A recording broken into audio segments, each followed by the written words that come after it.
Bismillah ar-Rahman ar-Rahim, Alhamdulillah Rabbil Alameen, Wassalatu wassalam ala Sayyidina Muhammad, wa ala alihi wa sahbihi ajma'in. Assalamu alaikum, brothers and sisters. This is Edward Ahmed Mitchell, the Deputy Director of the Council on American Islamic Relations, welcoming you to today's episode of CAIR on Air. Thank you so much for joining us. A special thank you, as always, to our listeners on American Muslim 360 and everyone watching live online. As usual, if you have any questions during the program, just put them in the comments on Facebook, and inshallah, we will try to answer them as we go through the program. I'd like to start by welcoming on my co-host for today, and also doubling as a guest, Ambreen Hernandez of CAIR Houston. Assalamu alaikum, Ambreen. How are you? Wa alaikum salam, Brother Edward. Thank you so much for the warm welcome and for being here with us today for this special segment. Absolutely. Wouldn't miss it. So, Ambreen, I want you to actually do us the honor of starting us off and telling us about this program that CAIR Houston has really taken the lead in developing for us, and we're happy to work with you on this. And before we do that, I want to note the news of the day, which is that, alhamdulillah, Congress has passed legislation recognizing Juneteenth as a federal holiday. The Senate passed it. Now the House has passed it, and Joe Biden has indicated he's going to sign it, I believe, today or tomorrow. And as many of our viewers know, Juneteenth is a holiday that African Americans established to celebrate the end of slavery. The Emancipation Proclamation ended slavery in the South back in 1863, but obviously slave owners didn't tell their slaves about that in many places until the war ended. So on June 19th, 1865, some African American slaves in Texas learned that they were freed, the war was over, and this holiday was created to celebrate that historic moment. So in recent years, as our country has become more conscious and aware of the need to celebrate the progress against racism as well as the work left to be done, Juneteenth has moved beyond being just the holiday that African Americans recognize, but that all Americans realized they needed to recognize. And so that has culminated in the passage of this important, you could say, symbolic legislation that will hopefully have some practical impact. So, Ambreen, thank you so much for developing this program. Great timing. Tell us a bit more about it, and then we'll bring on the rest of our guests to discuss the implications of this and the holiday and that important work that is left to be done. Inshallah. Thank you so much for that wonderful overview. That is essentially the crux of this program, right? So we started off the very first segment this week to kick off this historical event for our nation with Brother Mustafa Carroll, who is the former executive director of CAIR Houston and is known for as a civil rights activist in our community.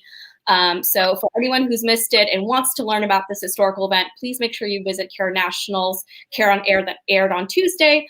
And you can also find it on CAIR Houston's page. So today we are going to be talking about ways that we can continue to empower, build, and promote all of the work across communities to build that solidarity in the name of justice.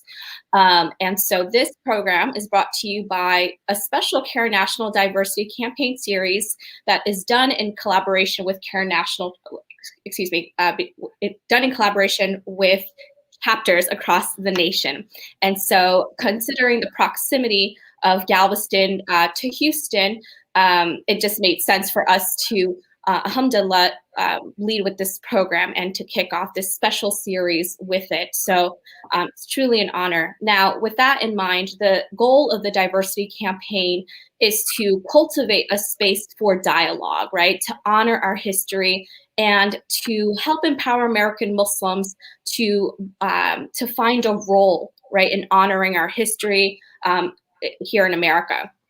And so with that, again, the goal is to make sure that we are making sure that all of our communities have an equal voice in the decision-making process, for example, that affect all of our lives, right, collectively, as well as to develop and strengthen cross-cultural awareness, again, to restore justice, right? So alhamdulillah, it's truly an honor to do this, especially considering what we've learned this week.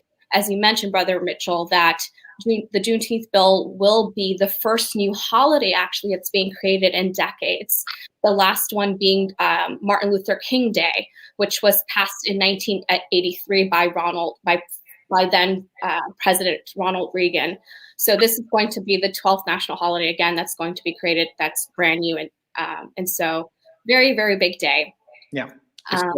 Yeah, so now without further ado, I would love for our special guests to join us. Yes, let's bring them on. So we have today with us Brother Malik Shaw, the Executive Director of the Muslim Alliance in North America, MANA.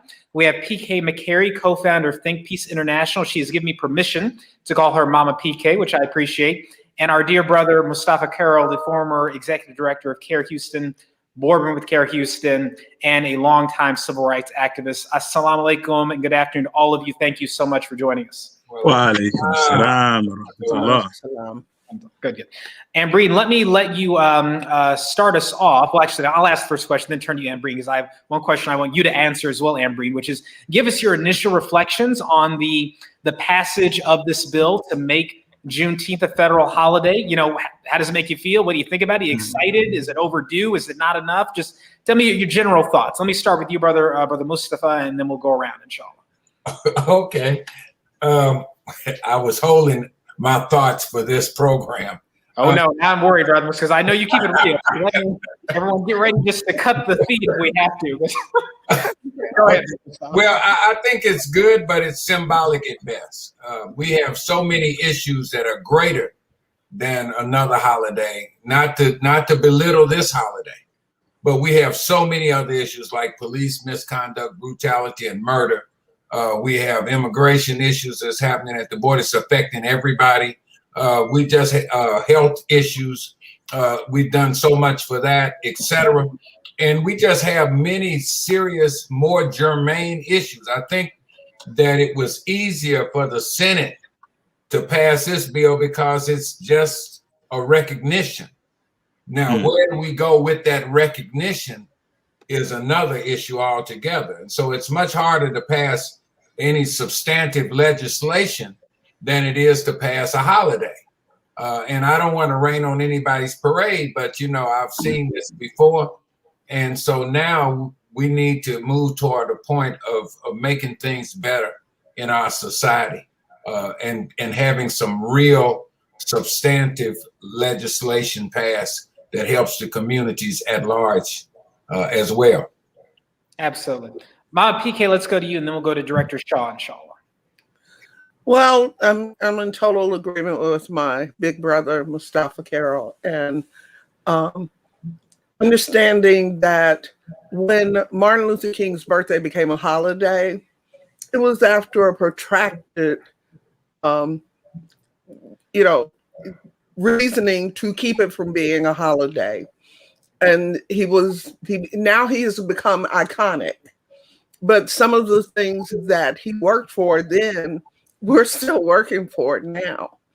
And in the 50 plus years since Dr. King was murdered, we are not getting enough education out to increase the value, not only of Black people in America who are enslaved, but people across the board. I do interfaith work. And the interfaith work that I do, that I'm committed to, is to work with the generations behind me, because they should not have to, or we should not have to still be fighting the same fights, wanting to end racism. This is not a critical race theory. This is our reality.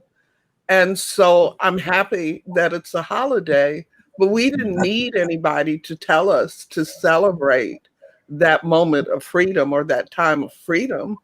If we're going to celebrate freedom, reform the criminal justice system, get the kids out of cages and reunite them with their families, build better infrastructures. And it's not all on them, the racist society. It's on us because we fight among ourselves still. We're not working together. One of the things that I think is represented here is the fact that Brother Carroll and I partner and are co-conspirators in our efforts to make this world a better place. So Juneteenth is one of the stories, but What about Tulsa? What about 1619?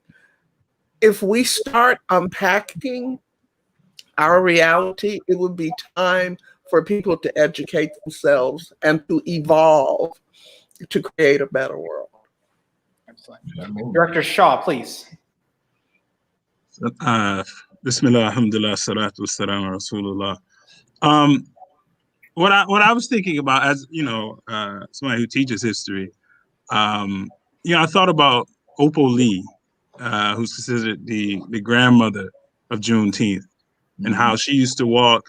Starts at 89 years old. She would walk 2.5 miles in commemoration of the 2.5 years people had to wait, so before they heard the word. And the difference between a moment and a movement is sacrifice.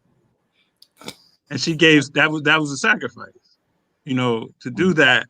And often change comes on the heels of somebody's sacrifice. Last year, it's safe to say you wouldn't have a Juneteenth national holiday without, the tragic death of George Floyd, or all the things that came subsequently from that. So in a way, when I think of Opal Lee, I think you won. You got it. You got what your sacrifice. You're rewarded for your sacrifice. And now the duty is on us, those who are here. What is our sacrifice? Going forward. So today, I think it's a great day. It's a monumentous day, because even all the things we talk about in regards to slavery, if you want to talk about reparations, you want to talk about anything else, it has to start with the recognition that there was something wrong that took place. And when you're talking about Juneteenth, well, why were these people enslaved? You can't begin to have that broader conversation without some type of recognition. So I see this as, again, I see it as a win, for Ms. Lee and for all those. All of you are in Texas. Many of you are in Texas. Texas kicked it off in 1980 with recognizing Juneteenth, while the rest of the country was a little slow to the party. So hats off, turbans off, kufis off to Texas. We're catching up with you all. Those are my thoughts. Okay. And Bree, you go next, and then also I'll leave it to you to ask the next question of our guests. Yeah, absolutely. Thank you so much.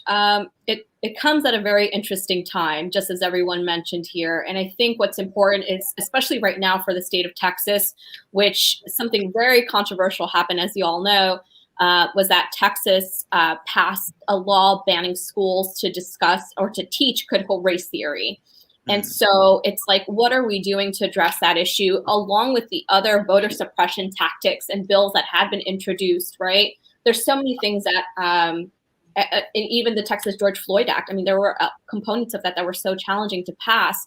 And so while this is a very good first step, especially considering how long the state of Texas had been working, like Congresswoman Sheila Lee Jackson was behind in promoting this, there's so many other elements of this work, in the fight for justice that need to be focused on as well. So I think that's the crux of like a lot of the concerns that I'm hearing from activists here in Texas and across, the country is, what about everything else, right? Like, those other items are much more important to us because we don't have, like Mama PK said, we don't have a problem celebrating it, especially here in Houston. I mean, their celebrations this entire weekend, down at the shore. So that's not an issue, right? I don't see that being an issue in the Black community. It's a matter of us truly standing in solidarity and promoting policy and avoiding real suppression tactics, as I shared with you all so far. That should be, at the forefront of justice. So, Ambreen, let me turn to you to ask the next question of our guests, and then we'll keep the conversation going. Yeah, thank you so much. Appreciate that reminder. So I guess I would love for us to start off like from an Islamic perspective, right? Why does our understanding as American Muslims matter? In understanding Juneteenth and in finding restorative justice for our communities. I would love to hear your thoughts on what that looks like.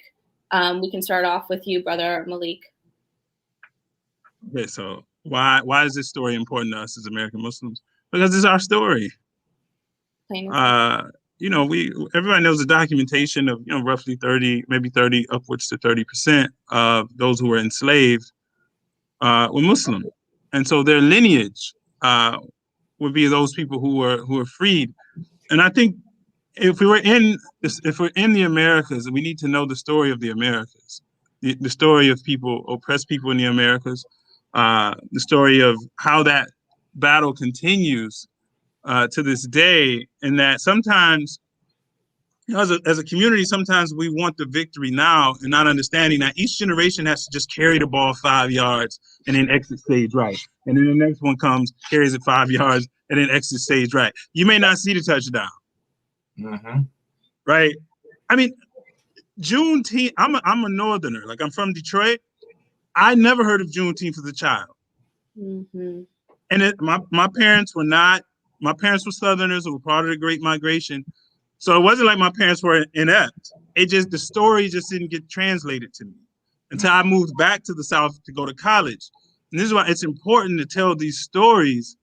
And it has to be some recognition of the progress. I mean, we can lament, the place we live in, the people who are in power, but we can't recognize, even if they're small victories. And as a religious community, that we're commanded to recognize that, because it's a part of gratitude. Mm-hmm. It's shukr, like, okay, we actually, Allah's given us tawfiq in some things, to not become so like we get inundated with bad news and we become pessimistic, and you kind of lose hope and you fall into despair and you just fall into negativity, But sometimes it's okay to just recognize that, even if it's a small victory, and some of us don't think, we have different opinions on how significant it is. I think it's good to recognize, the work of other people. As a religious community, it's essential for us to do that, and to recognize, as Dr. King said, the arch of the moral universe bends towards justice, and that we're all here just to move that arc a little bit while we're here. I mean, so that's what I would say. That's beautiful. Thank you so much. Mustafa, is there anything that you'd like to share there, especially from your experiences and your work here with the Houston Muslim community? Oh, I agree totally with Brother Shah. And, when you were saying recognizing, I think it's important for us to recognize the successes, because we sometimes get caught up in talking about slavery or those that have been enslaved. But just understand something, that we created, that the Black community itself created some of the greatest geniuses in the worst of times. I mean, we had the worst of times. You can go down the list with Daniel Hale Williams, Charles Drew, Ida B. Wells, Gwendolyn Brooks, Benjamin Banneker. I mean, the list goes on and on and on of scientists, philosophers, engineers, contributors to this society, that sometimes we get so caught up into the degradation of what happened that we forget about the successes. And to me, one of the things that I find with the Muslim community is that our brothers and sisters from other places have no idea of this struggle. They know about Malcolm, they know about Dr. King, they know about Rosa Parks, but beyond that, they don't have the in-depth understanding or knowledge, and therefore they don't really have an appreciation for the struggle that has taken place before they got here. And I think that that's part of the issue of our unity, is that, okay, many might think that nothing was happening, because I have brothers telling me, well, if you all just work harder, and I have to tell them, I said, well, bro, why do you think they brought us here in the first place? That's number one. Number two is that, and you'll hear stuff like, if you just get educated. Well, where do you think the Black college system came from? Those historical colleges were developed out of a need or necessity, that we couldn't go to other colleges, and so therefore our forefathers and foremothers decided that we need to create a college system where we can educate our children. So all of those successes that happened, that bred the people that we see now, that have succeeded, this came from a struggle. again, with Brother Shaw's, you know, every sacrifice, that major sacrifice, when Dr. King was killed, what did we get? We got the Free Housing Act.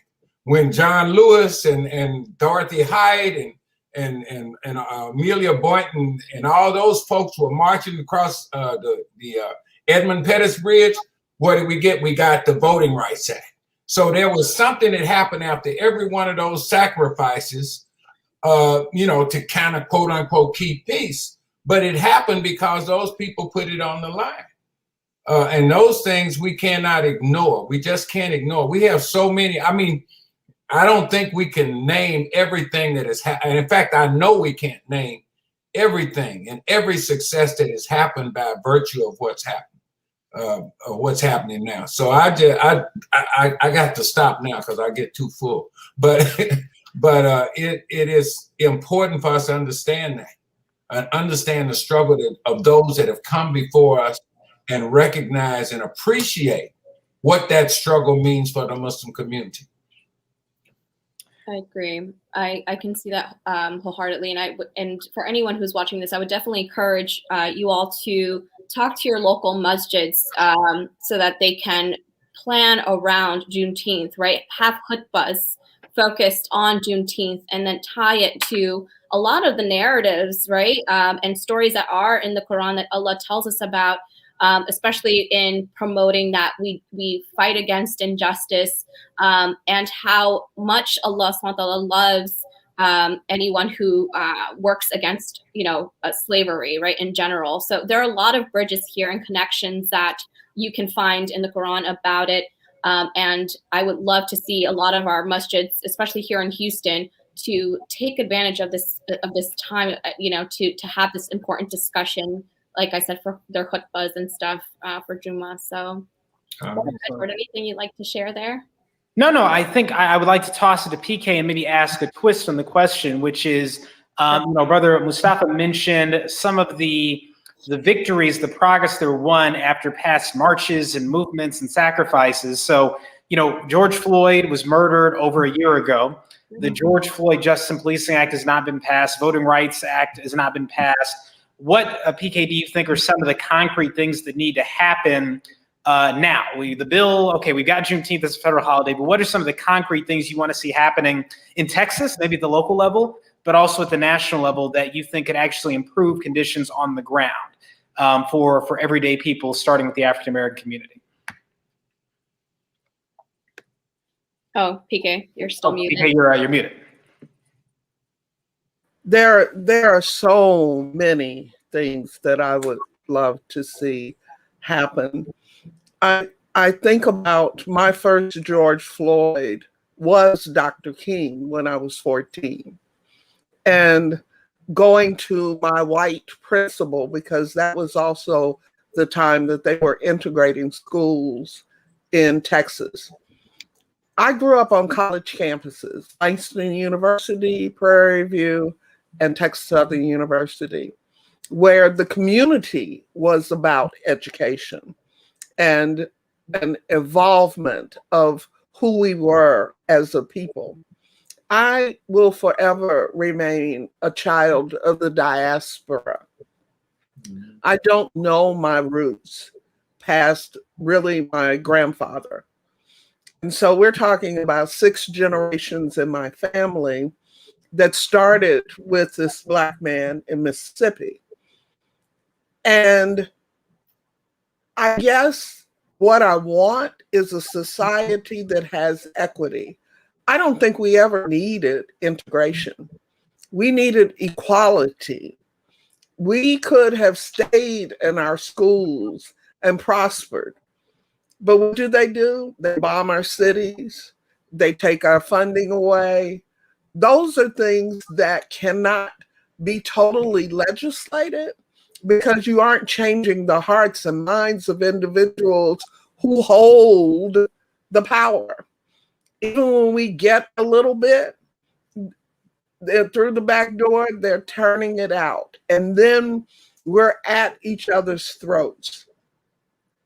We are complaining about the Muslims, or we're complaining about the evangelicals. Nobody wants to work together.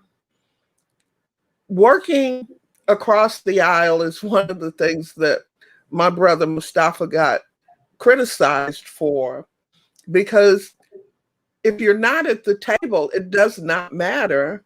You don't get to talk about the menu. And being at the table cost us. You know, you talked about that, Brother Shaw, this cost. We are the hope of those enslaved people. We're the one who are taking up the mantle, carrying the burden that they fought and they survived in order for all of us to be here. They survived long enough so that there is a Mustafa Carroll, there is a P.K. McCary, there is a Malik Shaw. They survived long enough, and we have not just a responsibility, an obligation to make sure that, yeah, we get to celebrate who we are, and we need to control the narratives of who we are, but we also have to be real clear about who we are becoming. Because we cannot do this otherwise. It is time for some real hard work in our communities individually, at CAIR, at Shape Community Center in Houston.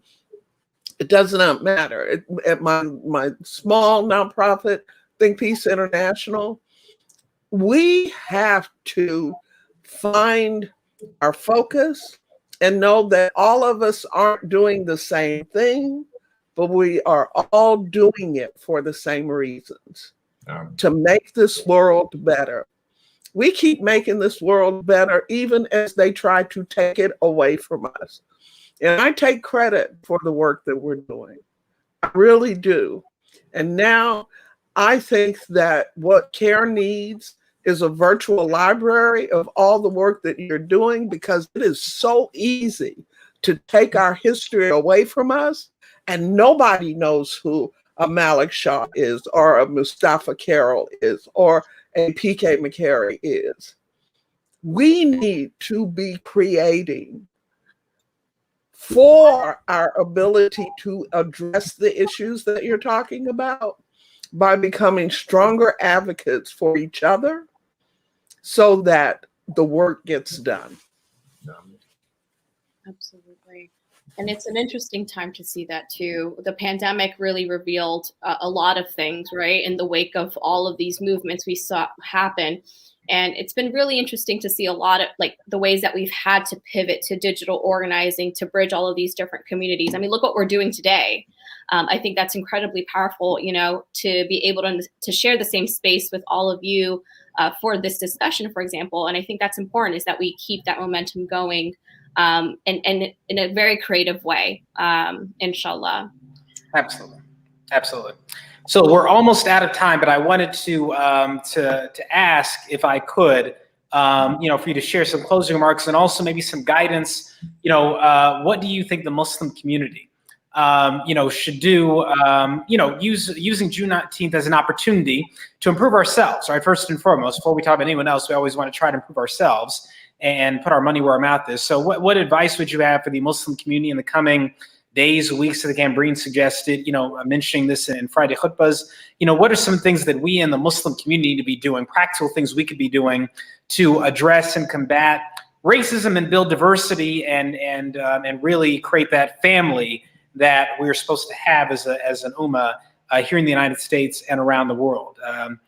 Brother Shaw, I'll turn to you first, inshallah, and then go to Brother Mustafa, and then we'll hear Imam PK's closing remarks for the program. I want to first thank you all, for the invite to come on with such distinguished people. Really appreciate it. Manna appreciates it as well. I would say, one, I think people should read upon what Juneteenth is. Make sure your kids know what it is, because a lot of the holidays, sometimes we just don't know, what they're about. I've talked to a number of people who said, yeah, Juneteenth, okay, what is it? Right? And it's not just what we would consider like redneck whites or something like that. You have African Americans themselves sometimes don't even know. As I said, growing up in Detroit, and I was around, Detroit was 95% African American. I guess we were kind of trapped in our northern bubble. You know, we consider Detroit to be the fourth greatest city on the planet. Mecca, Medina, Jerusalem, and then Detroit. So that maybe we just weren't really concerned with other places, but it's not an excuse. Right, particularly today. I mean, you can literally Google Juneteenth. You can watch videos, so that the next generation knows what the story is. Storytelling is very important. It's a part of our religious tradition to tell stories. I mean, we tell the greatest story ever told. The seed of the prophets, so we tell the story to our kids, so that the story keeps continuing on to the day of judgment. Inshallah, these stories that within the country we live in have to be told, and they have to be contextualized, because as you all are in Texas, I was reading as a teacher, I was reading about some of the textbook companies in Texas just changing the story from enslavement to indentured servitude, and maybe they just kind of wanted to work. Like, that only happens when people stop telling the story. When you stop telling the story, then I can just kind of interject whatever I want to interject here. And then all it takes is a generation. It's totally flipped over, right? So as a community, we need to learn the story and then tell the story, regardless if you're indigenous to America, if you immigrated to America, learn the story of America. And in closing, I would say, you know, Dr. Carter G. Woodson, who wrote The Miseducation of the Negro, who was the first African-American whose parents were enslaved to graduate from Harvard. He said, when you're talking about the story of Black folks in America, don't always talk about this negative stuff. Because you end up, like, no one wants to hear that. Black Americans have accomplished, you know, as Brother Mustafa pointed out, just we created, as Dr. Cornel West said, we took all of this pain and created a powerful culture. You know, that produces Fannie Lou Hamer, that produces Dr. King, that produces B.B. King, that produces Richard Wright. That you take all of that pain that produces soul food. That's a story worth telling. That, you know, and so our kids, Muslim kids, all kids in America, and I see Juneteenth as the opportunity to start telling that story. Inshallah. Ameen. Inshallah, Brother Mustafa, and then we'll close with Mama PK. Okay, wait. Since you brought up food, let's not forget bean pies. Because I have a program about the cultural importance and significance of the bean pie. Well, that's a straight up American Muslim dish, straight out of the nation. That is authentic. So, you know, I ask Muslims if they ever had a bean pie. And when I hear brothers say, I've never had one, I question their Islam. Just kidding. But one of the things that I always tell the Muslims and myself as well is that we have to get to know each other better. And we have to eschew our sectarianism, racism, and I'm going to add our gender issues in this as well. Because we cannot go forward in the route that we're going right now. We have to bring about some unity. And unity doesn't mean agreeing with everything that somebody does. But we can agree on the things that we agree on. And not make an issue of the things that we don't agree on. Because we have more agreement than we don't in many ways. One of the points that I brought up earlier was that one of the reasons that Muslims, that we're having this missing link in terms of our activism is because they don't understand the society they're in. They don't understand the history of what has gone on before. And when you don't understand the history, then you have, as Brother Shaw said, we have the context to understand what's going on now. And the things that have happened in the past are happening right now with the Muslim group. The same types of information, the same types of issues that the Black community went through and are still going through to some degree. But we went through the self-degradation, the poor self-esteem, the wishing we could be white folks and all this kind of stuff. We went through all of that. Skin lightening and straightening hair and the whole 9 yards. And that was all part of that struggle that we went through until we just decided, well, Allah created us like this. And when we started to actually like who we were, that's when progress really started to take off. And so I think there's so many lessons to be learned. Not that this is the 1950s, 60s, or the 70s, but there's information that we can bring forward that can help us understand where we're at right now and why it's so important for Muslims to be involved in the struggle of this country. It's not just a Black struggle, it's an American struggle. That this struggle against racism has affected everybody in the society. And we need to understand that this is an American struggle that is not just African-American history. When I was in college, we were trying to get the textbooks to include our history in it as American history. That still, to some degree, hasn't happened. They have, there's some of the high points, but they don't put all of this kind of history in it. And our children and others are not learning as much as we learned. When we had Black History Week. Now I'm dating myself. But we had Black History Week. We didn't even have a month. And we learned more in that week than what they learn now in schools.